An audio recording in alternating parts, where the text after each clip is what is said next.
hear in the wind sounds like a whispered voice who speaks some lovely words to me, things about you and my choice. It seems we did well when we stopped the rain from falling.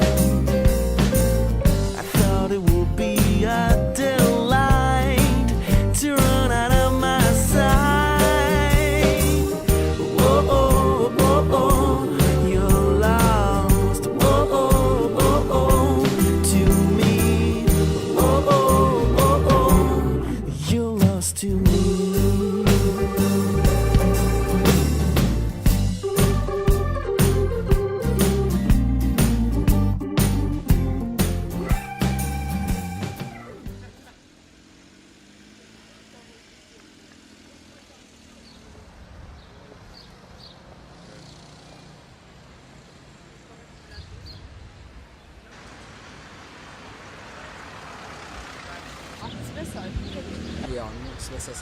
Ça prend qu'il y ait une guerre vacuum, puis on traîche à son session comme Ja, myśli bliska, z kim idzie?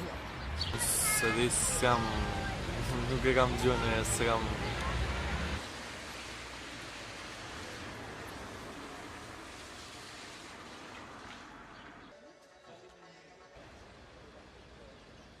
So Claudio, there is a lot of happening going on in Europe at the moment, and there is a lot of popular alternatives that are currently being shaking a little bit the future of Europe. We have Podemos, we have Syriza that have brought the left narrative a little bit in the foreground, and you've created a civic platform, Demos, about a year ago, and I guess these movements have been an inspiration for you. But can you tell us how and what you've been, how did you build your platform until now? Well, of course, Podemos was important. Ourselves, we were very active in our own Occupy Indignados movements in Romania.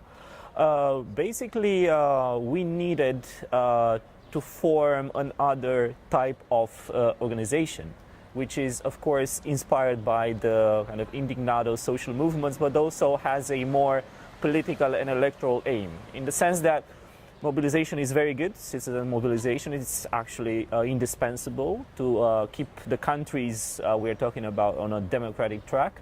But also you need a more kind of a, institutionalized way of acting. So we looked at Europe, we looked at Central and Eastern Europe, we looked at Romania, and seeing that the existing party system, including the so-called social democrats in Romania, they're having a very strong neoliberal tendencies, but also conservative and nationalistic in social values, we decided to make the step and say, here we are. We are a movement that is taking the structural problems of the society seriously. We are also European and let's say internationalist. We don't defend, let's say, the ethnic nature of our country. So basically, we're a European movement, but also taking on very seriously the socio and ecological problems of our country. So basically, to answer, it was a need also in the society for an articulation of this kind of democratic left ecologist project. Okay, you've just mentioned also that you are European and international, and as you know, currently at the moment, nationalism is on the rise all over Europe. We know it. Le Pen made it to the second round of the elections a few days ago, but there is a really strong comeback of also anti-European feelings. And could you say what kind of impact does it have on for the Romanian citizens, but also for your movement now? I think the elections in France are very important for the European Union and for Romania as such, because France is kind of also giving the tone on the continent. And frankly, I'm a bit worried of the fact that the alternative to neoliberal thinking and neoliberal action is unfortunately the right-wing populism, which is represented by Marine Le Pen. And I think it's a completely misplaced and wrong response. And I'm really worried that we could not, for now, articulate a project in which we take on the errors and the impact of neoliberalism from a social and ecological point of view, while keeping our international and European outlook.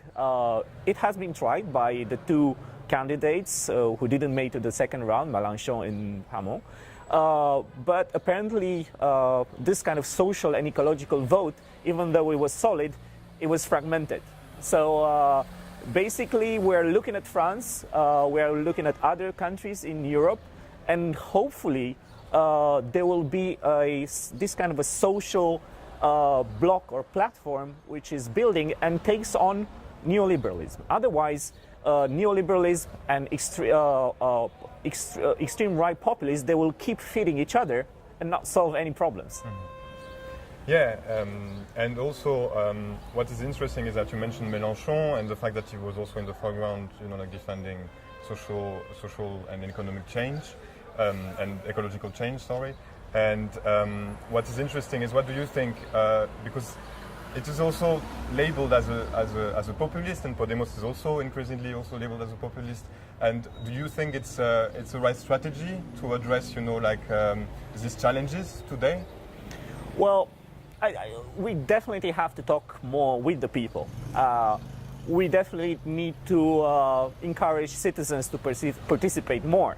We also have to be somehow kind of emotionally involved in this politics, because it's about our lives. So in this respect, I wouldn't mind to be populist. In other respects, I think we don't have time to kind of spend our time with kind of fantasies, economic fantasies. We have to be very pragmatic. We have to offer solutions which are there. I mean, we still have a lot of room for maneuver with our own governments in Europe to work for a more equal and fair society.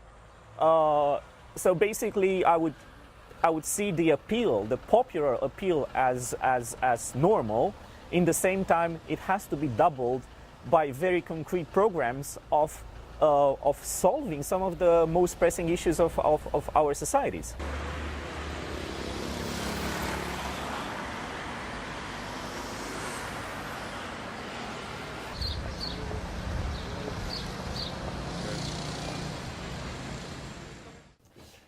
Welcome to Talk Real. We are today in Tirana for the Activist Forum, and we have the privilege to welcome three speakers to talk about nationalism and transnationalism.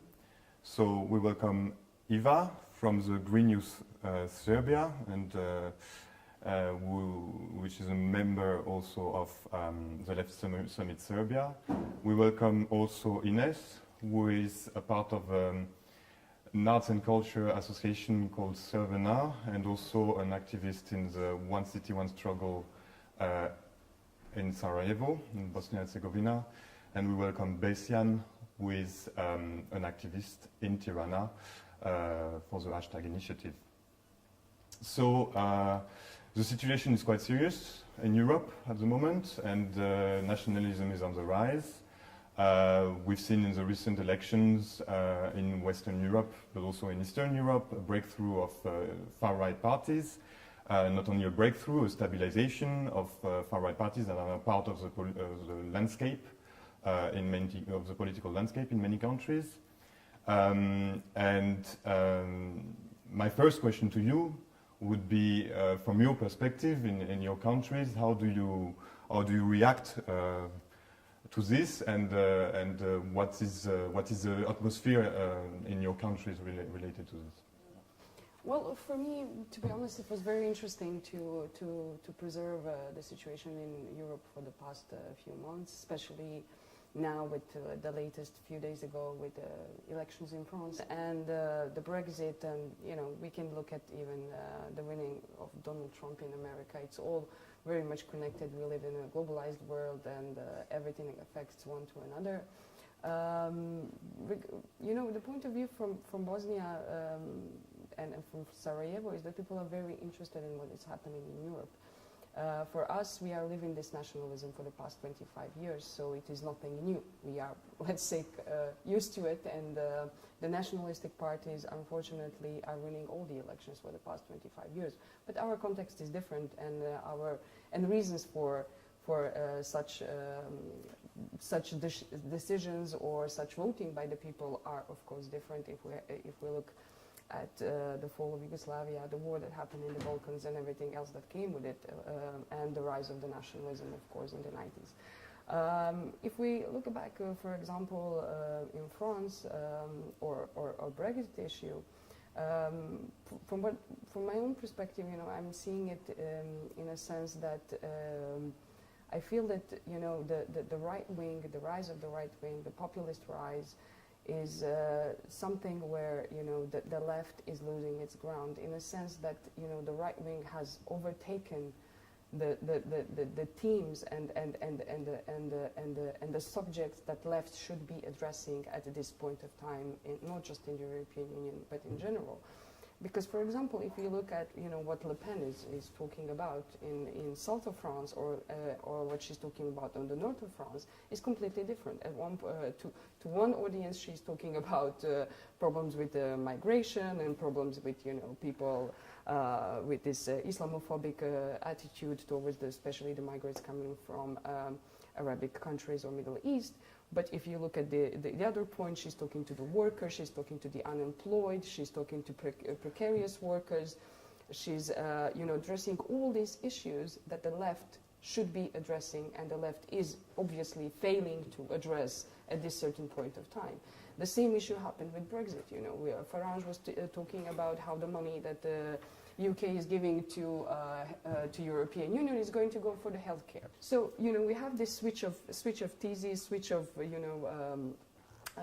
elements which are so important for the left, and what is happening in Europe in that sense is also happening with us here. This defragmentation of the left in general. This is not just in Europe, but this is everywhere. So many little initiatives, so many little parties, but not really a good collaboration, and not addressing, the real issues is something that we are facing, and it's a big question how to address them, and how to look at a global context, because it's not possible, for Balkans to be excluded from this. It's not possible for either Europe to ignore what's happening in the Balkans, or Balkans to ignore what's happening in the EU, although many countries are not part of the European Union. All these issues that we are facing for the past 25 years seems to be coming to the top of the agenda in the European Union as well. Mm-hmm. Yeah, I mean it's very true that there is a shift of to the right in general, and also a normalization of certain discourses that a couple of years ago was not even thinkable, no? And it's quite interesting to see that today. There is a lot of play of fears and of emotions also that is quite strong. The fears of losing his job, the fear of the immigrants, and there are clearly identified enemies. But maybe I could, just for example, in Bosnia, when the elections are approaching, you have, of course, three main nationalistic parties: Bosniak, Croat, and Serb. So what they do, of course, is this, sharing of fear amongst each other. You have to be afraid of the other one because this nationality will take over this or that, and so on and so on. And in Europe is, the story against the immigration of, somebody coming from Syria is going to take your job, is going to take your is going to have a health care. For example, I remember a woman in France who told me, but I'm a French citizen, I'm born in France, my whole family has come from France, we're French, and I see these people coming from abroad, and they got the health care instantly, and they got, the social help, and they got everything. And what do I have? I live of, I don't know, 600-700 euros per month. So these are, you know, and of course this has been accumulated for years. You know, of course this is also an issue of the European Union, of social economical policies and program of European Union, of austerity measures, of everything that has been happening since 2008 in Europe. And I think, you know, we are now facing it for real, and it's not maybe so surprising as we are, you know, experiencing it at the moment. And in Serbia and in Albania, I'm just now talking to you. I mean, how do you feel? What kind of forms nationalism is taking, and on which spheres, you know, specifically, you know, nationalist movements are playing on? I mean, maybe, I don't know, either one of you can start.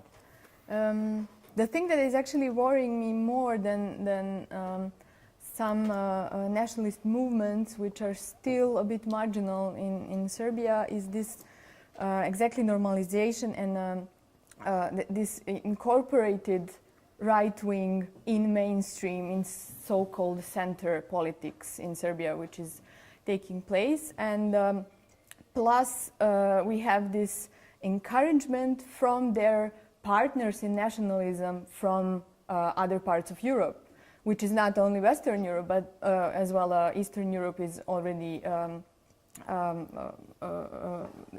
filled with nationalism, and I'm seriously worried that this partnership will bring probably even more of this fear-mongering.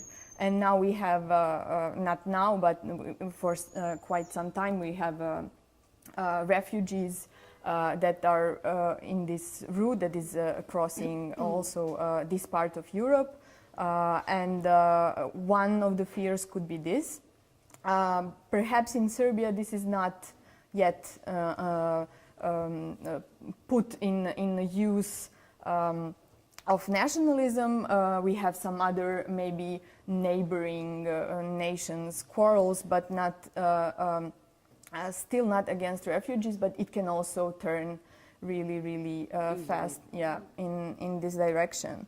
I think the task for a left to be to start deconstructing nationalism. Then where is nationalism coming from? Exactly what Ines said. What are the catchy narratives that people who left should be addressing and articulating their demands? What are they caught in with this? And I would really suggest maybe that this kind of course, transnational cooperation counter against already existing transnational cooperation between far right, in example, because they are really good in cooperating. They have this kind of traditional friends among all kinds of nations, and I think that we are somewhere maybe lacking that in some way, and we don't have that much of structure for this cooperation. And of course, left is international inherently, but yeah.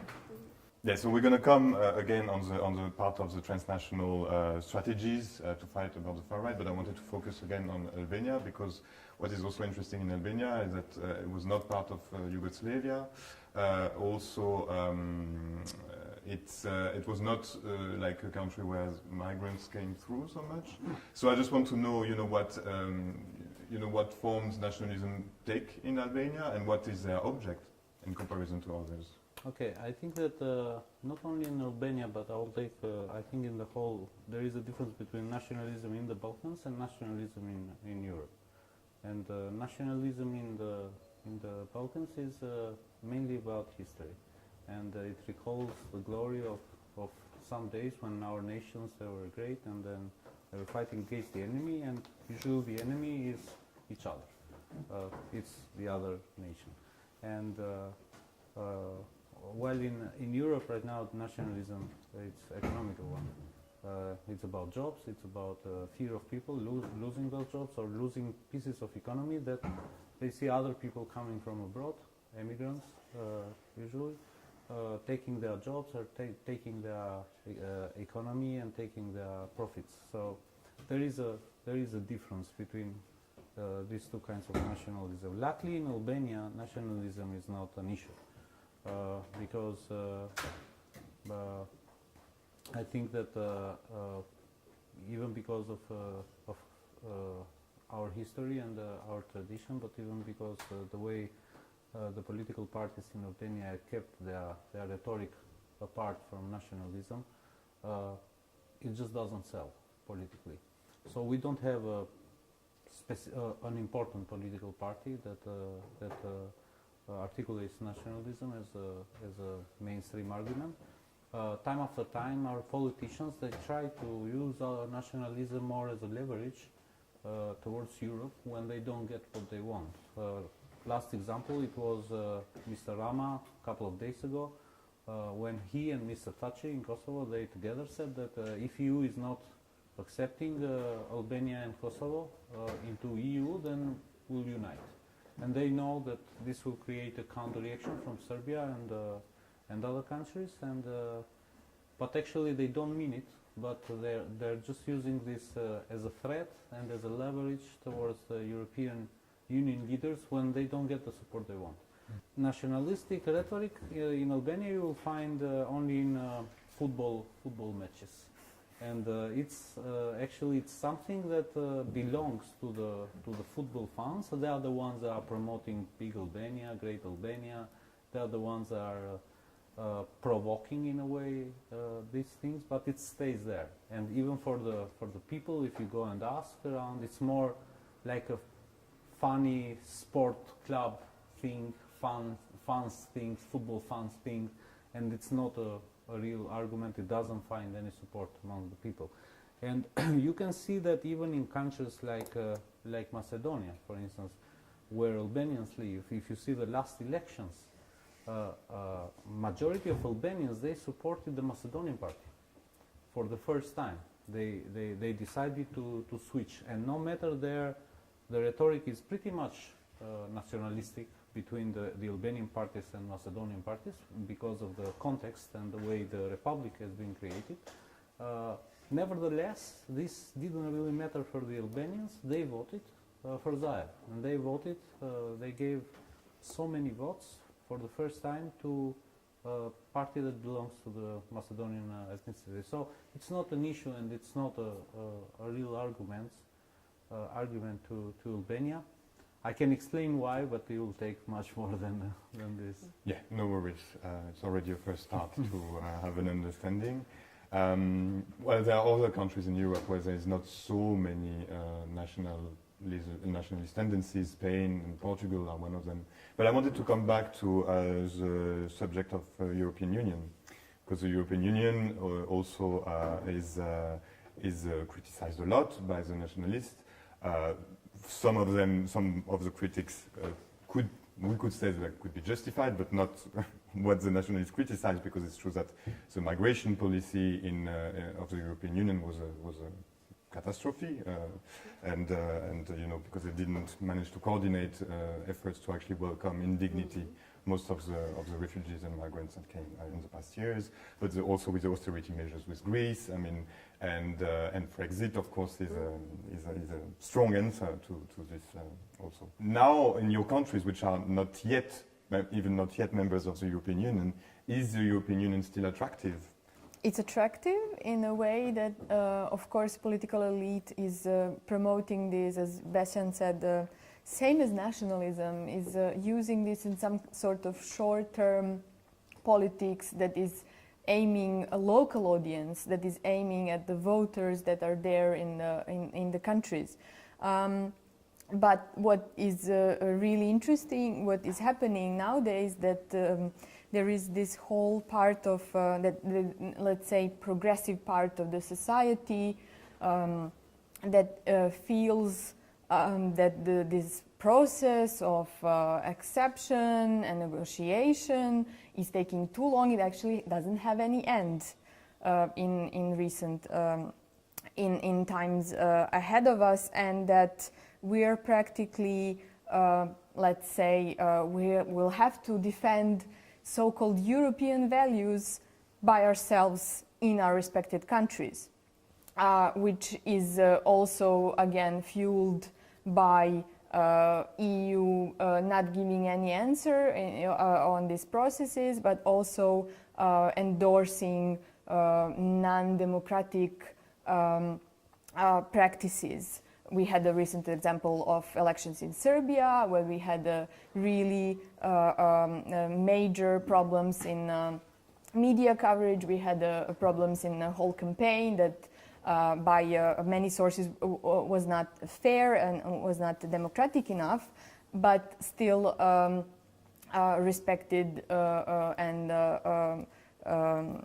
prominent members of EU establishment were rushing into congratulating new president that is at the same time prime minister, practically creating being a big endorsement for this structural strong leader, which they then so to say, justify as some kind of necessity for stability in the region. Yeah, so yeah, this support is a bit problematic and maybe it's going down. It's going down. Okay. From what I can see, I would observe it. I'm observing it for years, and maybe I could also compare the examples of Croatia and Bosnia. For example, Croatia was the country that had the longest path so far to European Union. It lasted, I think, more than 13 to 14 years, the whole accession process to European Union. Of course, they had huge issues, especially regarding the Hague Tribunal and the war crimes committed and so on and so on. And you could see by most of the inquiries that were made about how people feel, are they Eurosceptic or not, and how does it go, that in the beginning you had the support for the entrance to EU, which was more than 80%.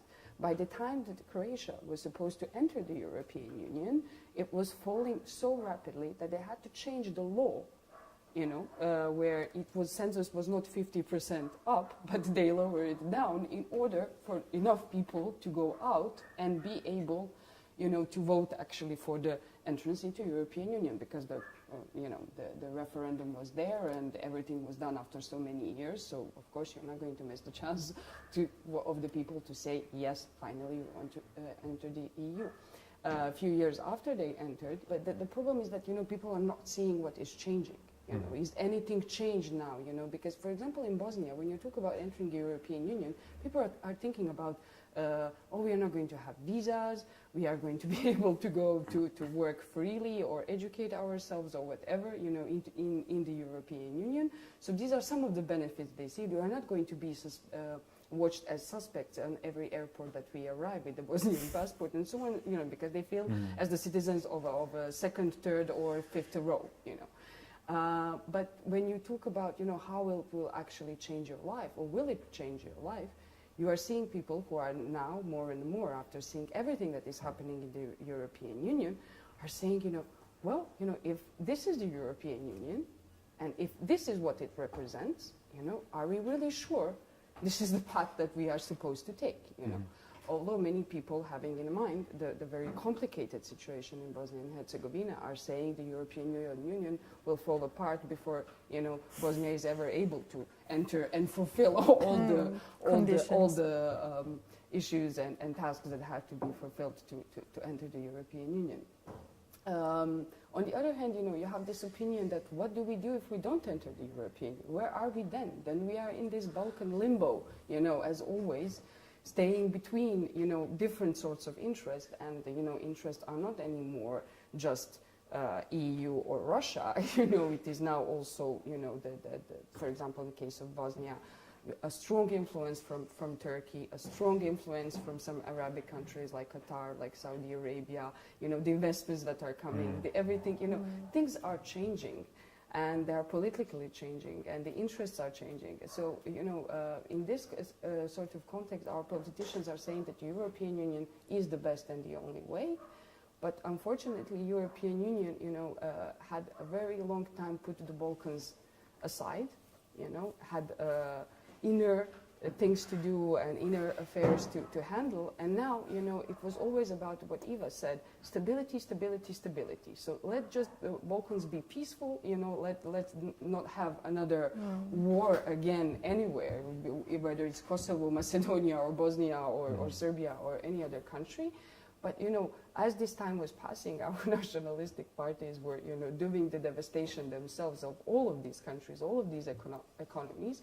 And now, you know, we are facing a situation which might and could be potentially very dangerous, not just for the Balkans, but for the European Union. So I think that Balkans should be back on the agenda, you know, but it's not just the Balkans. EU should deal with itself inside, you know, with the transformation of itself, where the Balkans is just one part of this whole puzzle. Yeah, that's a big program for on the plan of the European Union to actually, you know, go beyond, you know, like the original idea of the peace project and then the economic project, and then, you know, but how do you create solidarities? And maybe, Bessian, I mean, we covered a little bit, you know, but maybe just have a couple of insight of how is it in Albania, and then maybe you can continue on saying how important it is to have transnational cooperations already, because you don't have to wait, you know, to be part of the European Union. Also as activists, you know, to actually start, you know, like building bridges and for struggles that are already identified. And you already said the far right could be one of them. So I believe that in Albania the support for the European Union is still there, but of course it's not nice to hear all this nationalistic rhetorics growing in Europe, because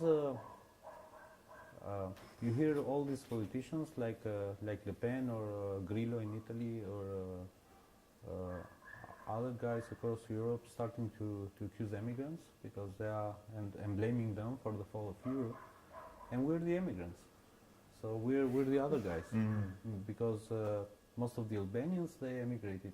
Half of the population mainly lives abroad, and half of that lives mainly in Europe, and there are so many Albanians, hundreds of thousands living in Italy, living in Greece, living in France, living in Germany. They are the immigrants, you know, and they are the people that this Marine Le Pen saying that they stole the economy of France and they stole the money from the French, and they didn't actually. These are hard-working people that gone there to live a better life, and they worked very hard, and they work very hard, and they built it together. Jobs French don't want. And they took all these jobs that mainly Italians, Greeks, French, Germans, they couldn't do or they didn't want to do, and they earned their position in their societies. And of course, among them there were problematic people.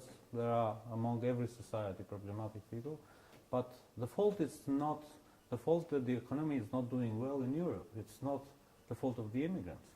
It's the fault of the politicians. And I think we should spend some more time looking not only at the offer that is getting support right now. For instance, we blame Le Pen and say, oh, she's saying this, she's saying that, but she's saying this and that because there is a 22% of French population voting for her. And there is a 22% of French population voting for her because probably the counter offer it's more horrible than what she is saying. And the counter offer, unfortunately, is the same establishment that has been leading Europe right now. And they have failed to show to the people that the project can provide prosperity, can provide security, can provide solidarity, and that these concepts, they can coexist together. And the counter offer is still failing to show to the people something new that will convince them that things can change. Unfortunately, on one hand, you have the same Europe that we have had so far, that created some economical crisis, that made people lose some jobs and made people lose some hope and made people lose their homes and whatever.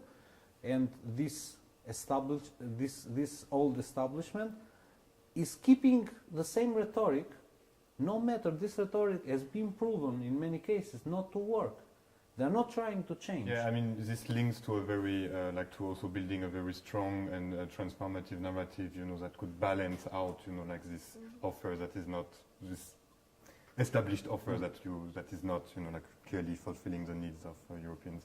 A short, like very round, very short, just to say one thing about what do you think would be for you like a good example of transnational solidarity, and what would be the object of this solidarity? What would be, which mentioned far right?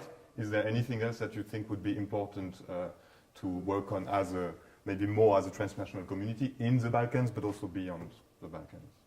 I'm not sure this will answer your question, but more of cooperation and exchange of knowledge about the commons and common management and common ownership, which is now, I think, in Balkans still from has some heritage from socialism, and now we have some other examples from other parts of Europe that are practically aiming the same target, and this is what the commons are, and this could raise solidarity among unions, among workers, among people, activists that are in a struggle for, in example, natural resources, etc. So this may have a counterweight from national, international cooperation.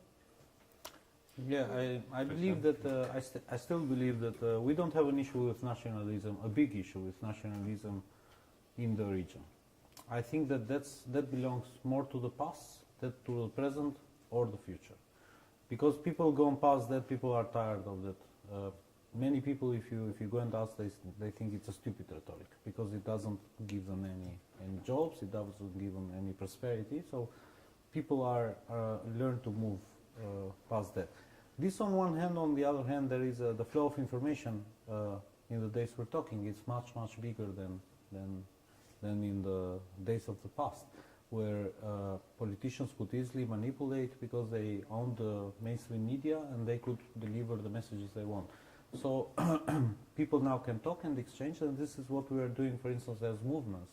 We all talk and exchange with each other, and personally I have a relationship with tens of people from the region, but even beyond, even in Europe, and we exchange projects and we exchange ideas and we support each other in several fights.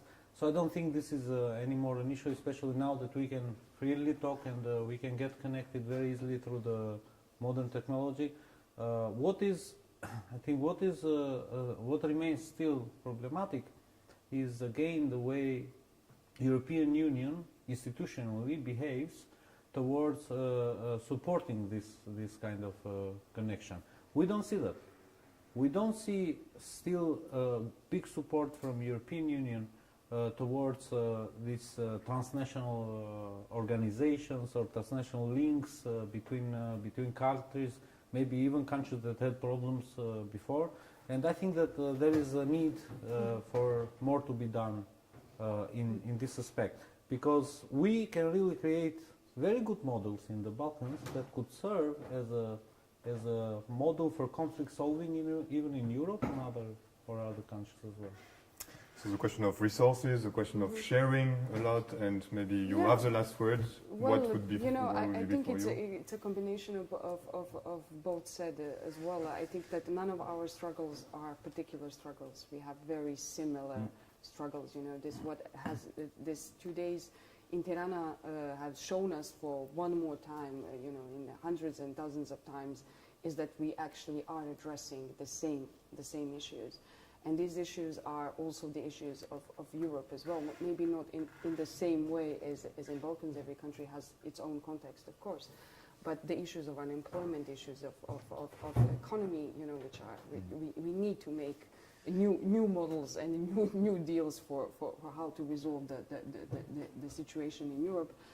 And I think that this kind of event, but not just this, is something that helps us to share our ideas, share our experiences, which is very important, to do the know-how, you know, because all of these, we are not inventing the hot water.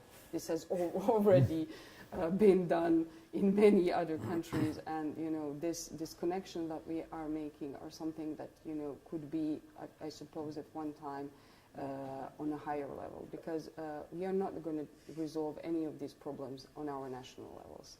This is a much bigger story than one state, two states, or five states together. This is a European story, and I am sure that, you know, when it comes to new ways and new paths, we will all have to create them together. It's a perfect last word, because this is also exactly what European alternatives promote, and also in this activist forum, this is exactly what kind of discourse we need, and so thank you for pointing it out. And thank you for participating to this debate, and I wish you all a very successful discussions in the next days. Thank you. Thank you.